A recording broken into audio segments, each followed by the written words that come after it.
you very much, Sister May, Brother Seng Huat, and Sister Doris for today's nice Sunday Pūjā chanting. Back with us this week, we have Brother Seng Huat to share on Be in the Moment. So let's hear what he has to say and his Chinese New Year message to us. Over to you, Brother Seng Huat. Thank you, Brother Terence and everyone who was involved in this morning chanting.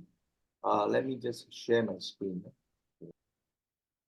So before I begin my sharing this morning, I would like to just pay homage to the Buddha. Namo Tatsa Bhagavato Arahato Samma Sambuddhassa. Namo Tatsa Bhagavato Arahato Samma Sambuddhassa. Namo Tatsa Bhagavato Arahato Samma Sambuddhassa. Good morning, brothers and sisters in Dhamma. Let me just share. So this morning, I'm going to share with you about mindfulness, be in the moment. I think we are less than 1 week into the new year. And definitely there'll be a lot of Chinese New Year preparations. There are a lot of physical activities that I believe all of us are busy with. And, things like baking, cooking, cleaning. And of course, eventually when the New Year comes, we all will be celebrating. And also for some of us who are from outstation, there'll be a lot of traveling. So basically, physically, we are very, very busy during this time of the year. What I'm trying to share here is that while we are busy with our physical body, mentally, I think we need to learn to slow down basically, because very often they're not, sometimes accidents happen during a time when they're busy because we are less mindful. We have got a lot of things in our mind and we forget to, take a break. So I think this talk this morning is timely to remind everybody to learn to slow down and stay focused whatever you're doing. You may not be able to go into a meditation mode, but at least mentally, you need to be mindful to stay focused and learn to enjoy what you do. Sometimes, while in your excitement, you find that when you are overly taxed and too much pressure, you find that you don't enjoy what you do, and because when you don't enjoy what you do, you tend to make mistakes. And therefore, I think very important here is that the lesson I'm going to tell you today here is learn to be mindful. Be mindful whatever you do, so that this coming new year is going to be accident-free, incident-free, and all of us will be able to enjoy our celebration without any unnecessary incident. All right. Now let's look at what is mindfulness. What does it mean to be mindful? And how can one practice mindfulness in daily life? It does not mean that when I talk about mindfulness, it must always be in the meditation mode. I think meditation is a time when we can do it in a quiet moment. It can still be done in daily, right? But not the whole day unless you attend a retreat. You can either practice it first thing you get up in the morning, and of course the other one here is a good one is before you you rest at the end of the day.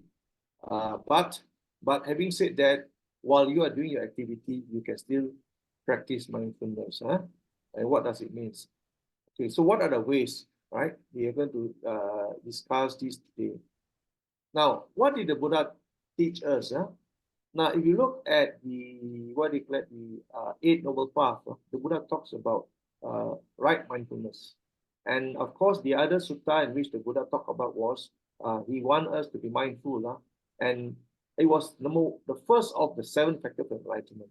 So you see, the Buddha in 2 of the suttas, 2 of his teaching, expounded the importance of the right mindfulness and what it means. Let's look at the Eightfold Path. Here, when the Buddha taught about right mindfulness, right, he talks about, you notice that, right mindfulness is actually part of the component of achieving what do you call it, samadhi. Yeah? If you look at the first two, right view and right thought, that one with the right view and right thought, we are able to achieve wisdom, panya. And then, of course, right speech, right action, this will actually help us to practice sila. And of course, right effort, mindfulness, concentration will help to achieve samadhi. And right mindfulness actually located on the 7 of the 8, what they call noble path. And why is it important to be mindful? All right. As we all know, our mind is actually a forerunner of good and bad things. If you think good, good will follow us, and if you think bad, bad will follow us. And in fact, the mind actually is very, very important. All right. So when you talk about being mindful, right mindfulness here is basically means to say that you are in control of your thoughts, whether wholesome or unwholesome. Now, the other thing that I need to share with you here is that our mind can only take one thing at a time. So if you have good thoughts all the time, then you notice that the unwholesome thought will not arise. And similarly, if you get unwholesome thoughts, wholesome thought cannot arise. So basically, it's very, very important when the Buddha expounded this 7th noble truth, which is basically right mindfulness. He's basically telling us to ensure that our minds are always in control of the wholesome thing that we think about. And through our mind, through being mindful, through our thoughts, we're able to control our body, speech, and mental activities. Now, if we are not mindful, it is not possible for us to practice the other 7 noble paths. All right. So if we do not practice right mindfulness, how can we have right views? All right. And if we are not mindful about our thoughts, which is our mind, we cannot think straight. Similarly, if we are not mindful with our speech, then we are not able to practice right speech. Similarly, of course, livelihood is another story. Livelihood in the sense that if you happen to be in right livelihood, then you are fine. But of course, if you happen to be in livelihood, which is not discarded, it's a 5 livelihood, then of course, what you can do here is with right mindfulness, you can always mitigate that so-called unright livelihood by practicing dana and all the other meritorious deeds. To sort of compensate the line you are in, which is very unfortunate. And of course, with right mindfulness, one is also able to put in the right action and right efforts. So it is very, very important for us to know that when the Buddha taught about right mindfulness, he's basically asking us to ensure that we put in what do you call it, focus and awareness of our mind. All right. This is basically with regards to 8 noble paths. Now, then he also mentioned that the 7 factors of enlightenment. Now, if he put right mindfulness, or rather mindfulness as number 1. All right, number 1. These are basically the 7 factors of enlightenment. All right, these are experiences. For one to attain enlightenment, first of all, you must be mindful. All right, you must be mindful. And then, of course, the second one is investigation of Dhamma. We're not going to go into detail. The third is piti, 4th energy or viriya, 5 is tranquility, 6 is concentration, and 7 is equanimity. But the first one is mindfulness. All right. And this is basically not something that we know by knowledge, but this is something that we must put into practice. And all these 7 factors are experiential. Experiential. So, whenever the Buddha taught about these 7 factors of enlightenment, you must know, which is pariyatti, you must practice, and through knowledge and practice that you gain experience. And this is what you're talking about. So when you are able to put into practice what you know, all right, and through regular practice, when you experience those 7 factors, these are the factors that will lead you to enlightenment. All right. So you notice that the Buddha had placed so much emphasis on mindfulness. Now let's go into what mindfulness means. In simple terms, it basically means to say to be aware of one's own thought, actions, feeling, and its surrounding in the present moment. In the present moment here. So meaning to say that, for example, if you are, say, having your breakfast or eating something in the morning, you must be mindful of what you what do you call it, what you eat and what you chew and what you drink and things like that. So that means basically you are totally aware of your actions. And of course, if there's any thought that arises, you must be aware. It's difficult, but it is something that you have to be uh, to be aware and to practice. Of course, it will take time. And be fully present in the moment. Now, even in our sitting meditation, when we are trying to focus in the breathe in and breathe out, though we know that we take note of the breathing in and breathing out, very often they're not. Only about 40-50% of our minds are in that moment, in that thought. The rest could be a background thinking, background thinking about if you're working probably an assignment that you're supposed to complete, or an appointment that you're supposed to make, or meeting that you're supposed to have, So, but here, basically, when you talk about being mindful in the moment, it must be fully present in the moment. Meaning to say that you give full attention to whatever you're doing. This is particularly possible, when you are in the deep meditation mode. So be fully present in the moment. All right? Now, of course, when you are doing meditation, for example, in this particular moment when you are practicing meditation and when the thoughts arises, what the sutta also mentioned here is that one should not pass judgment or distraction. Here, what it basically means to say here, if you are focusing on your breathing in, breathing out when you're doing a meditation, sometimes thoughts arises. It could be anger, it could be sensual pleasure, it could be greed and things like that. I think you just take note of that without getting involved in that judgment or distraction. All right, that's basically what it says here, so that you can focus your mind into the present moment. Because as I said just now, the mind can only take one thing at a time.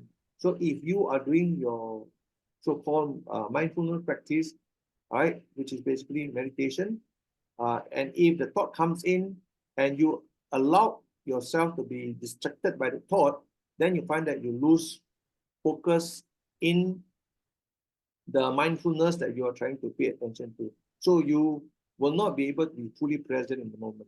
You allow others to be distracted. So it's very important that when we are mindful, we should not allow judgment or distraction. A simple thing is the same thing. Even in a day-to-day, day-to-day activities. For example, while you are driving, okay, you should be focusing your road.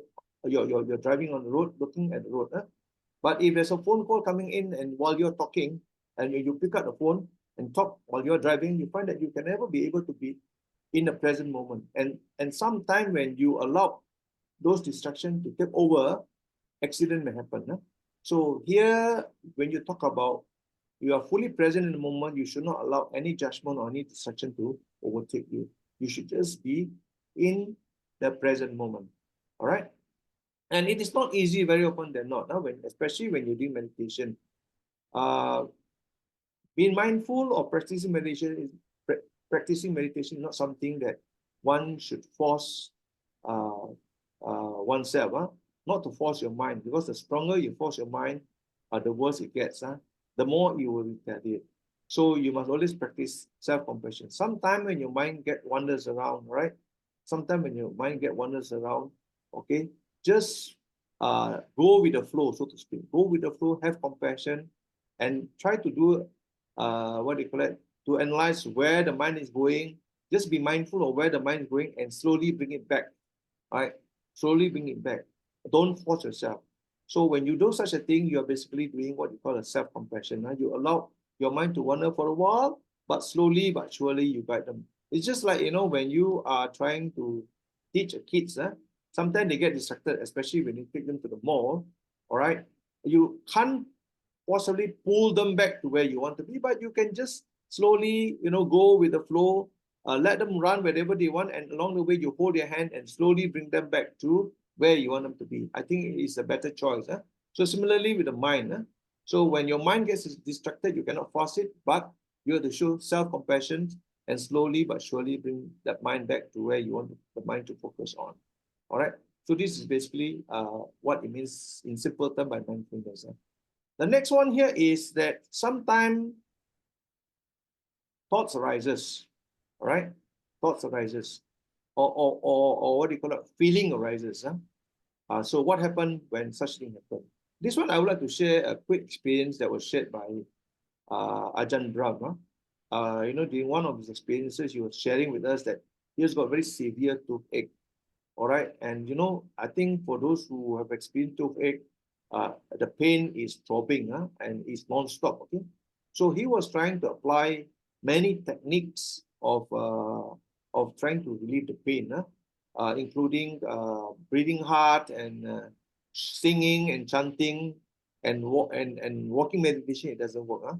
All right, so eventually the master noticed that he was suffering this pain, and the master told him to say, why don't you acknowledge it and welcome it and express it with love and compassion, basically practicing compassion.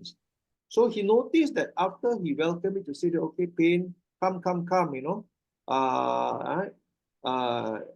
what do you call it, come to me and don't worry about it, And once he acknowledged that, you find that actually the next morning, the pain was much relieved. All right.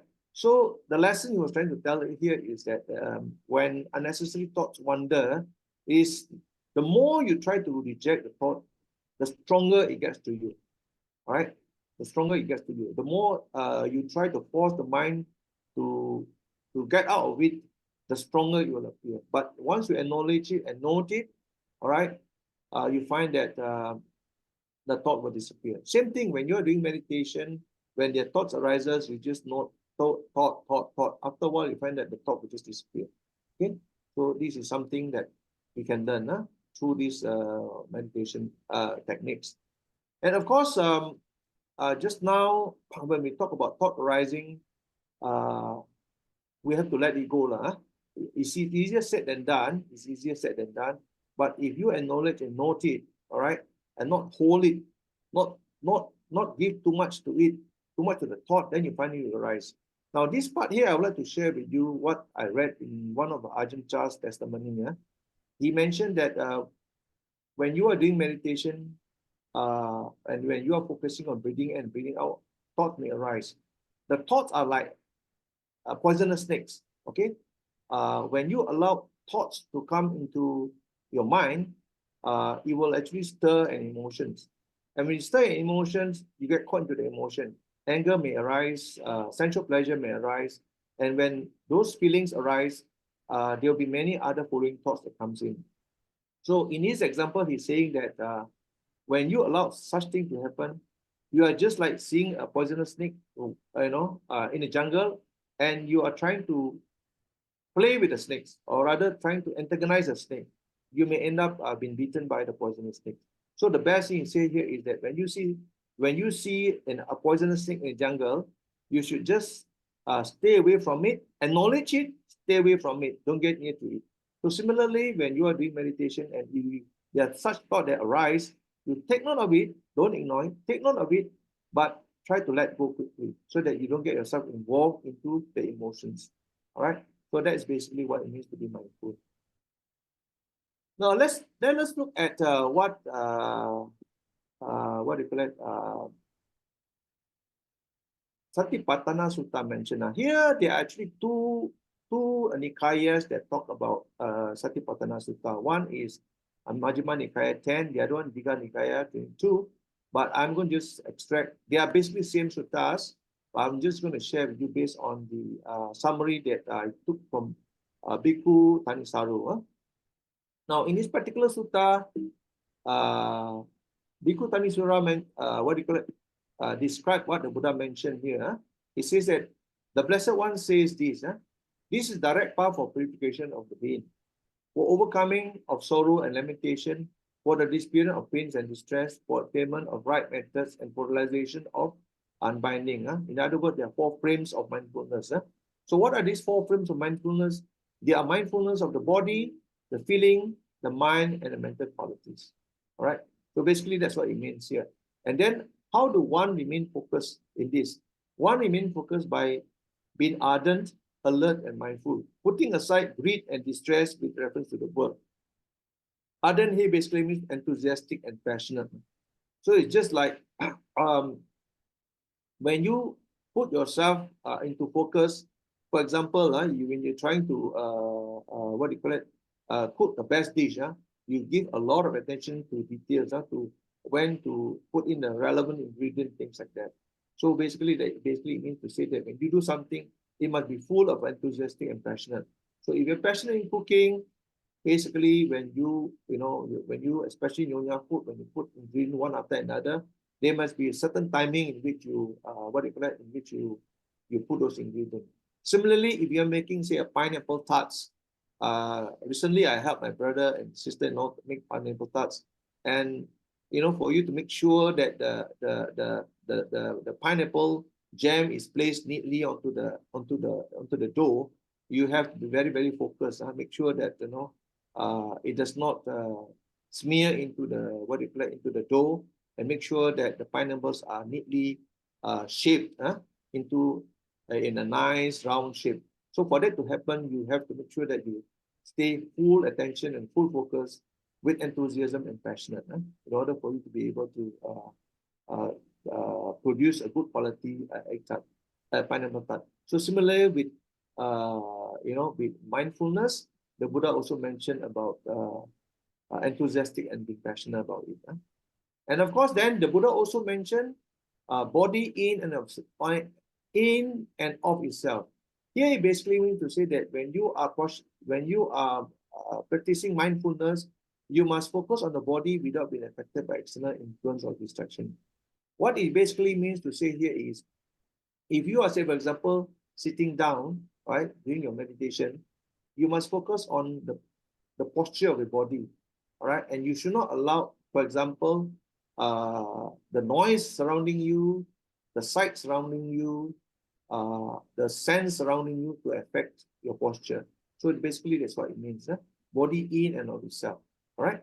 So there are 4 frames of mindfulness here. We will go through one by one, right? Body, feeling, mind, and mental qualities. Now, before I do that, I just want to share with you what it means by Satipatthana. Satipatthana basically comes from 2 component words, Sati and Patthana. These are both Pali words. And what do you mean by Sati? In simple terms, it basically means be mindful. But there are several interpretations of Sati. Yeah? The other one, which is also commonly used, is to remember, to observe inward. Or to recollect, to observe inward. Now, in fact, initially I was a bit puzzled. Why this word, to remember and to recollect? Because when you are mindful, you must always remind yourself. Okay, a simple example here is when you are, say, for example, when you switch on a tap, your water tap in the garden to do your gardening, you're mindful to turn on the tap. But you must also remember and remain mindful so that when you have finished watering your plant, you are mindful enough to switch off the tap. Very often, then you remember to switch on the tap, but you forgot to switch off the tap. So that's why, be mindful. You need to sort of always remind yourself to remember to continue with the process. Otherwise, you find that you may be mindful to do A, but you are not mindful to do B. You are mindful to start, but you are not mindful to close. So when you talk about mindfulness here, when you are, for example, when you're doing breathing, you remember to breathe in, you must also remember to breathe out, right? So that's what it means by whenever you stay mindful, it basically means to say that you remember to breathe in, you must also remember to breathe out. When you remember to breathe out, you must also remember to breathe in. Of course, recollection is the same thing. Whenever you have done something, in this case, breathing, you must also remember that when you breathe in, you cannot forever be breathing in. You must also remember to breathe out. Okay. Or in simple terms, some people use the word mindfulness as just to be totally present. As I said just now, that very often, they're not, even while doing meditation, sometimes we are not able to be totally present. 40%, 50%, we're able to notice our breathing in, breathing out, or rising and falling. But the other 50%, our mind behind is still thinking something else. So if we are able to be just totally present, means 100% present or close to 100% present, then we can safely say that we are mindful. Huh? The next one is patana. Patana is basically foundations or setting up. The other interpretation here is an aspiration or a desire. In this case, aspiration and desire are positive aspiration and desire. You desire, you aspire to be mindful, or you aspire to be mindful. Both are positive, what do you call it? Positive desire. Not all desires are bad desires. All right. And these are basically foundation of mindfulness. All right. This is what it means by satipatthana. Now, the first one, let's look into what the Buddha mentioned when he talked about mindfulness of the body. There are several parts here. The first part, he talks about, in this case, when the Buddha talks about sit down, folding his leg cross-legged, hold his body up, erect, and setting mindfulness, okay, to the fore. So basically, this is a posturing. So today, what happened here is in meditation, when you are attending a retreat, there are many, many ways in which one can meditate. The most common one here is when you sit down. So even when you sit down also, not many people can do a full cross-legged. Some only do half cross-legged, okay? And some, because of certain physical restriction, you can't even sit on the floor cross-legged. You have what support, a support pillow or support chair. And some even can't do that. So they actually sit on the chair. All right. So they can't sit on the floor, they can't sit on the cushion, so they sit on the chair. But what it says here is so long as you are able to keep your body erect, all right, and keep yourself mindful. All right. So that is basically a position. Of course, today, besides sitting, when you practice, you can also do meditation while doing your walking. All right. And also standing. If you're doing, say, open mindfulness with your eyes open, you can just stand up and do your meditation. But the common one, basically sitting and walking. All right. And of course, there are people who actually do lying down, practicing meditation while lying down. That one is more challenging. Very often, if you are not mindful, you end up falling asleep. All right. So that's the first part. The second part here, he talks about breathing in, breathing out. Again, here today, we classified this. Human. During those days, the Buddha never had this terminology called anapanasati, samanta, vipassana. No, he just focuses on breathing in, breathing out. So today, we all know that when you focus on breathing in, breathing out, it is same as anapanasati. All right. Now here, when one were to practice breathing in, breathing out, one should not only look at the breathing in, breathing out. At a certain point in time, you notice that your breathing in can be long. When it is long, you take note that it is long. When it is short, you take note it is short. When it is shallow, you take note it's shallow. And when it's deep, you take note it's what do you call it? Is shallow. Now, when you are practicing all these things, he also reminded us that when you do those breathing, you must also be sensitive to the body. All right. So this is basically what he taught us. And beside that, he also taught us that, when you're breathing in, breathing out, it's just not the nostril that is filling it, but the entire body. The entire body is affected. So that's why when you are, what do you call it? When you are going through an anxiety or when you are in a stage of panic, very often they're not people like to breathe in, breathe out deeply. That is one way to quickly calm your body. So in the same manner, when you're practicing breathing in, breathing out, eventually what will happen here is that your body will be calm. All right? Your body will be calm. And then he also mentioned about focus your body internally on the body and externally on the body. All right? And he also explained about both internally and externally on the body. And then he talks about phenomena, right, of origination. Let us go through what he means by that. Now, when the Buddha talked about internally on the body, in and of itself, he's referring to when we are practicing meditation, all right, we are mindful of our breathing in, breathing out. We're also mindful of the body sensation. It could be hardness, softness. It could be expansion, contractions, all right? And then when we are meditation, sometimes feeling arise, okay? It could be good feeling, a joy feeling, it could be anger, it could be sensual pleasure. So again, here he asks you to remain aware of the feeling that arises. Now, how to react later on, we will share with you. And he also mentioned here that externally on the body, in and on the self. So what happened here is that our so-called relationship in an external world is via our six senses. Our eyes, our nose, our mouth, our ears, our skin, as well as our mind. Okay? That is how we see the outside world. So when you talk about external on the body, he also is talking about us being mindful of our sixth sense door. You know, not only our own sixth sense door with the outside world, but we also include the body of others. Now, why is the body of others?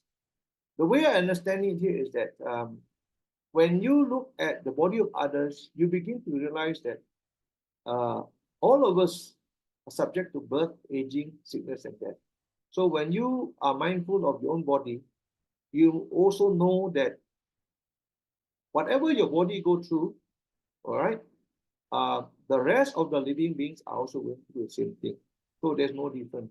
So that's basically the nature of beings, the nature of, that's the law of nature. Huh? So nobody is free from aging, sickness, and death, right? So that's basically externally on the body, in and of itself. So when you talk about body in and of itself, you need to say that you focus on the body in relation to the world and without being without being distracted by other factors, right? Then the third one, he talks about both internally and externally on the body in and of itself. So here, what we're trying to explain is that be aware of both perspectives. That means you be aware of your own body as well as the body of others. All right.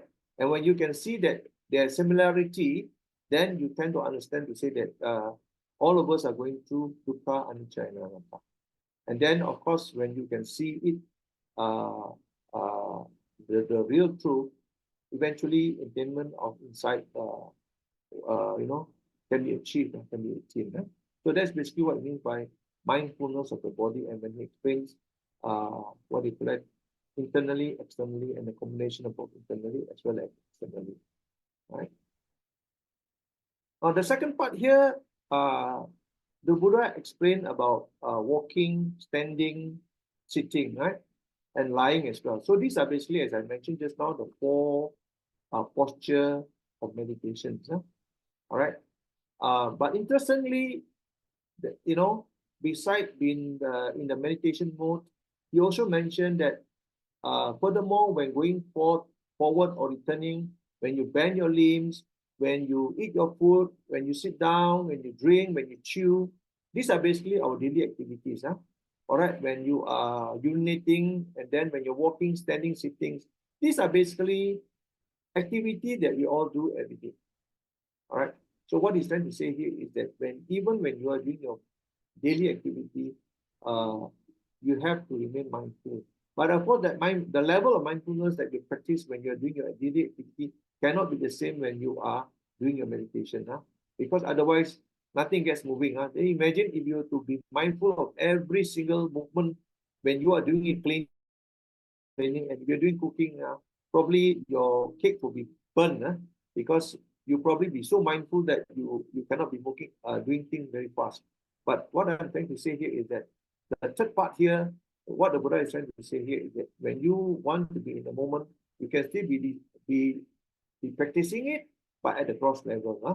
Meaning to say that when you are, even when you're doing your activities, you can still be mindful. All right.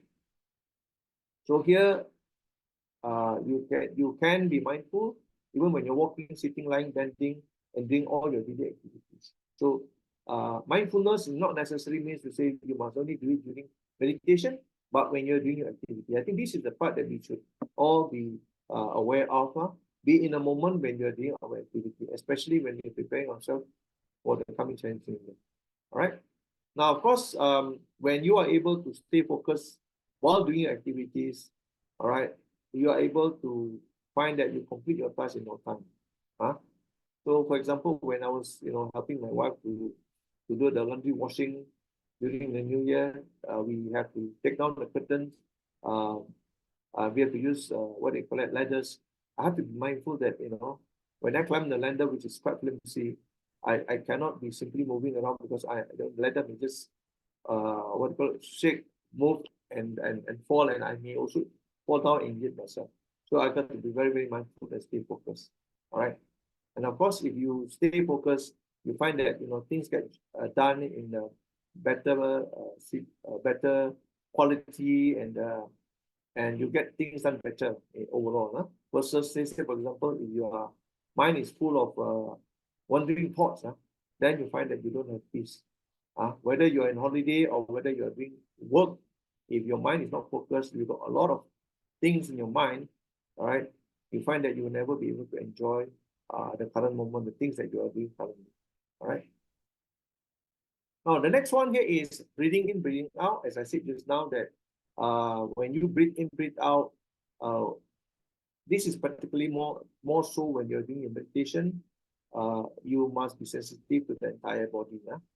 Basically, it means to say that when you are breathing in, you find that the body expand, contract, and then, of course, over a period of time, by being mindful of your breathing in, breathing out, you will achieve certain level of what I call tranquility, which is very important here. At the end of the day, we still achieve certain level of tranquility, certain level of happiness, but not through excitement, but through peace and calm. So this is what the mindfulness of breathing is all talking about, right? So similarly, the Buddha emphasized again about focusing on internally on the body, in and of itself, and externally on the body, in and of itself. I mentioned this just now as well. I will explain to you. But the other one that I want to mention to you here, you also talk about phenomena of passing away, phenomena of origination and phenomena of passing away. I think we all know that what do you call it? There are 8 residue of life, 8 conditions of life. We are happy one moment, we can be sad next moment. So here what I'm trying to say here is that sometimes when we say, for example, you buy a new car, when you get a new car, you feel very, very happy. I think we all know how the experience of owning a new car. And then after the next moment, you probably take your car and park yourself elsewhere, and you come back, you notice that somebody already scratched your car. Right? So from happiness, it becomes sorrow or unhappiness. Right? And what he's trying to say here is that the phenomena or the Dhamma, we call it, can never be permanent. It is always, what do you call it, rising and falling. One moment you're happy, next moment you're sad. One moment you're proud, next moment you're not proud. All right? And one moment you feel pleasure, next moment you feel pain. So what here, when he talks about to remain focused on our phenomena, he's saying that you must be mindful of the feeling. All right. So what do you call it? It's very important that for us to be able to know that the feeling that you experience are never and can never be the same. Okay, you can be feeling happy one moment, you can be feeling sad next moment. All right, and just that to take note that all these feelings arise because of the external factors, because we are not perfect and we are very much influenced by our 6 senses. All right, we see things that we like, we are happy. We see things that we don't like, we become unhappy. We read news that we like, we are happy. We read news that we don't like, we are unhappy. So we always experience this phenomena of happiness arising, and then happiness disappearing, and a new feeling arises. It could be another level of happiness, or it could be another level of unhappiness, right? Or sensual pleasure or pain. So nothing is ever permanent in the way we feel, right? So if you were to be mindful about what you call your body and your feeling, you notice that our feeling and our including even our mind, we are always in constant change. Whether our body, whether our mind, whether our feeling, we are always constant change. This is where what the Buddha is trying to tell us here is that, are we able to see, for example, when you are driving on the road and suddenly somebody just cut you off, A person who is able to focus on the phenomena, notice that just now there wasn't anger, you're just busy talking with your spouse or your friend, and somebody cut you off and you almost bang that person. And immediately you find that if you're not mindful, immediately you find that anger arises. Okay? And of course, sometimes people who cannot control themselves will start using all kinds of profanity. Yeah? But if you are mindful that the anger arises because somebody is trying to cut you, and you're able to control the anger, then you find that you can see the anger rising, at the same time you can see the anger passing away. All right? So that's basically what it means by origination with regards to the body on a phenomena, or passing with regards to the body, and also the phenomena arising with regards to the body. All right? Okay, so here I already mentioned to you that just be mindful of the long breath, short breath, shallow breath, deep breath. Okay, and also the sensation. When you are practicing breathing in, breathing out, you must also take note of the sensation of the body, whether the body feel pain, no pain, pleasure, all right? All these are the sensations that you must take note of. And the whole idea here is that over a period of time, when you have achieved certain level of samadhi, then you notice that the body, the whole body fabrication will come down, and you're able to achieve certain level of peace and calmness, right? So that's the purpose of the mindful, right? The next part of mindfulness here is that, again here, this is talking about the 32 parts of the body. Yeah. Now the Buddha likes to give simile. So in this particular sutta, the Buddha also mentioned that just as if a sack with opening of both ends were full of various kind of grains, wheat, rice, mung bean, kidney bean, sesame seed, husk rice, and a man with good sight pour it out. Then he is able to identify one by one. Okay, so in the same manner, in this particular sutta, what the Buddha is saying here, there are 32 parts of the body. Now, one is able to identify the various kind of component of the body. So he mentioned 32 parts of the body. All right. So again here in this particular sutta, he talks about mindfulness of the body parts. And I also notice that there are some meditation who actually teach you how to focus on 32 parts of the body. Right? The whole idea here is that when you are able to sort of focus on these 32 parts of the body, then you find that it will help you to reduce lust. All right. Now the other part here is the Buddha gave an example of a skilled butcher or his apprentice having killed a cow. This is only a simile. He's trying to prove a point here. Would sit at a crossroad, cutting it up into pieces. The monk contemplates this very body. However it stands, however it is posed. In terms of properties, this body has got 4 different components. So no matter which part of the body you cut, we are made up of 4 elements, okay, which is earth, liquid, fire, and wind. Earth is basically our skins and muscle. Liquid is our sweat, right, including blood. And fire is basically heat. Our body has got heat. And of course, we also have got wind. When we burp or when we eat, when we fart, those are actually winds, right? So these are basically the 4 elements of the body. So in this particular sutta, the Buddha also talk about the fact that we must be mindful of our body parts, and also our body part is made out of these 4 elements. All right, which is something that we all have to know and accept. Then the next one, he talks about the impermanent nature of the body. Here we talk about the decaying process now. Basically, all of us go through the same process. I think we all have seen, at some point in our life, we have seen whether it is a carcass of an animal, but I've not seen the one of a human being. You can see that generally the decaying process is not a pleasant sight to see. All right. Again, here the Buddha mentioned that furthermore, as he were to see a corpse cast away in a tunnel ground, 1 day, 2 days, 3 days dead, blotted, livid, and festering, he applied to this very body. So again, here he asked us to remind ourselves to say that when we passed away, if nobody sort of buried us or cremated us, our body will go through the same process. We will go through the same bloated, livid, and festering, all right, process until it becomes bones. So I think this is what this particular sutta is trying to share here, is that it is applicable to all living beings. And there are actually also, I understand that a meditation that teaches us to look at this process of impermanence for the body, right? Now, practicing open mindfulness. Basically, here we talk about practicing our mindfulness of the six senses. What are the six senses? These are basically the eyes. So we have got six senses. Number one is the eyes. So when you talk about the eyes sees a physical object.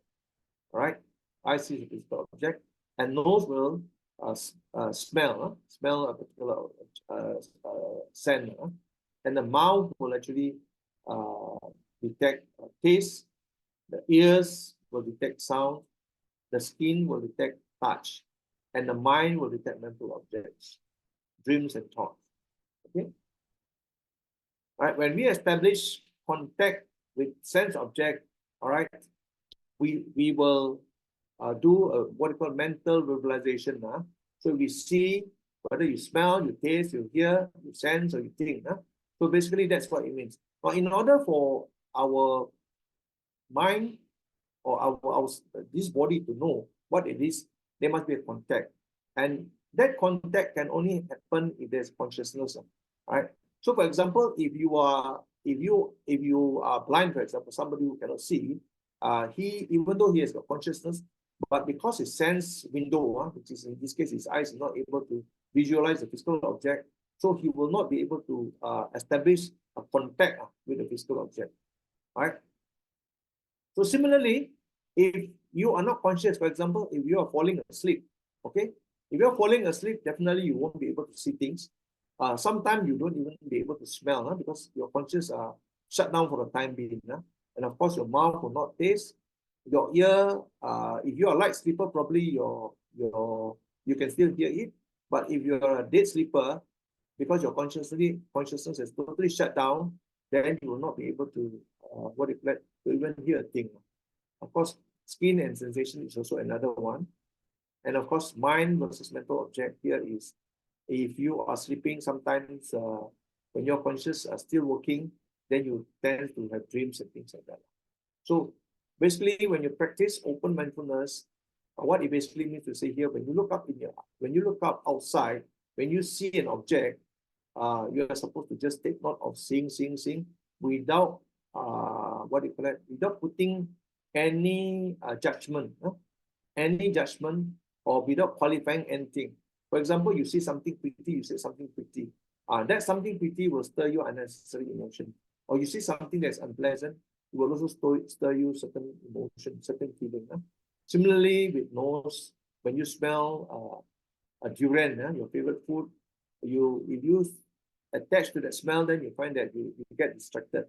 So instead of just noticing your nose as smelling, you say, "Oh, the durian is nice, I love it," And then you see when your mind gets swayed away, you love it, and you wish that you get to eat 𝐼𝐻 king, and then your mind start thinking to say, when can I buy? Where can I buy it? Is it expensive? Is it cheap?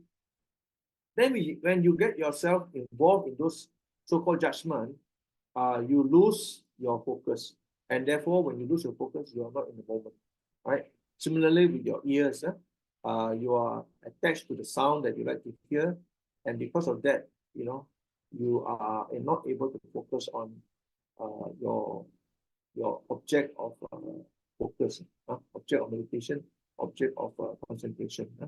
So that's basically what it means. So that's why when you practice open mindfulness, the whole purpose here is that you are supposed to practice, use the sixth sense to practice mindfulness without getting yourself distracted, right? Now, the next one here is after you have actually handled your physical body. Now, the next one is feeling. All right. Now, here in the sutta, the Buddha talks about different types of feelings. Of course, generally, there are three types of feeling: painful feeling, pleasure feeling, and neutral feeling. All right, that's basically it. I think generally in our life, we can only have this basically three types of feeling: good feeling, bad feeling, and neutral feeling.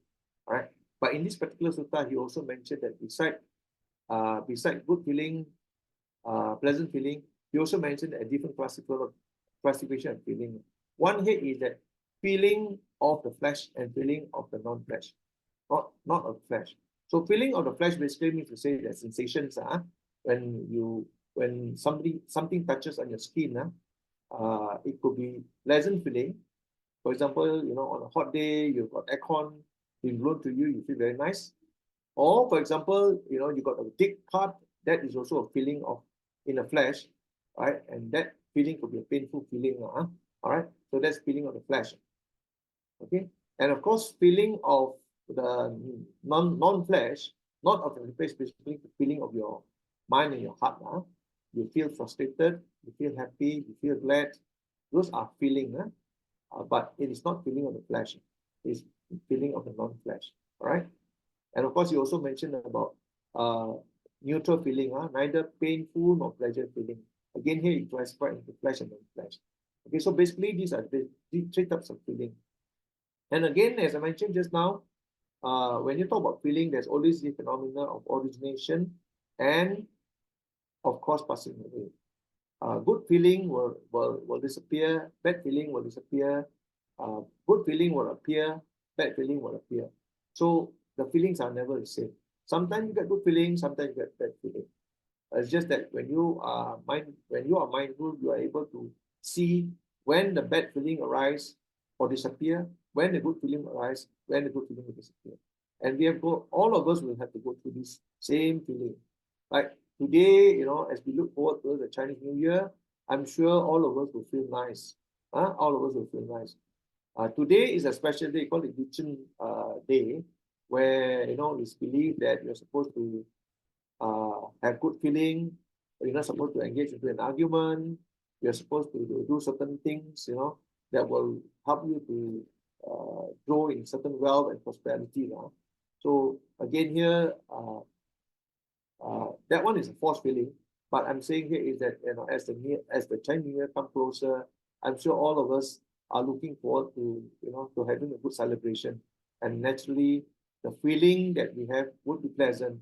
But on the contrary, there are also people who don't feel that nice. I mean, there could be other reasons why they are not able to have a pleasant feeling. So each of us have to go through our own challenges and happiness in life. And that feelings are never permanent. Now, one moment is it is arising, that next moment is disappearing. All right. So these are basically the three types of feeling: pleasant feeling, painful feeling, and neutral feeling. We call it neither painful nor pleasant. We call it neutral feeling. And that feeling can also be further divided into feeling of the flesh and feeling not of the flesh.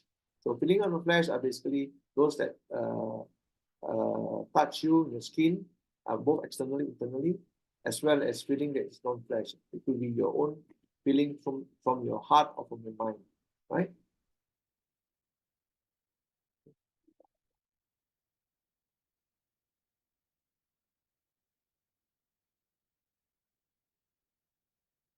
So again, here I mentioned about practicing open mindfulness. When establishing contact with sense object, sometimes thoughts and feeling arises. All right. So these are basically things that will appear. So what do we do? All right. What do we do? Basically, I think the time is up already. I will share with you part 2 of my talk. All right. So I'll end here. Thank you for your time. Over to you, Brother Terence. Thank you, Brother Seng Huat, for today's sharing. Now, after today's Sunday Pūjā and listening to Brother Seng Huat's Dhamma sharing, now let's dedicate those merits that were accrued to all beings, whether they are seen or unseen. Akasatha ca bummata devanaga mahidika punyang tam anumoditva chirammakantu loka sasanang metta vata ca amhehi sampadang punya sampadang Sabbe deva sabbe bhuta sabbe satta anumodantu sabba sampatti siddhya. Idang me nyati nang hotu sukita hontu nyatayo. Idang me nyati nang hotu sukita hontu nyatayo. Idang me nyati nang hotu sukita hontu nyatayo. And aspirations? Imina punya kammena mame bala samagamo satang samagamo hotu yavani vanapattiya. Sadhu, sadhu, sadhu. Take care everyone for watching. For other videos, please visit the links below.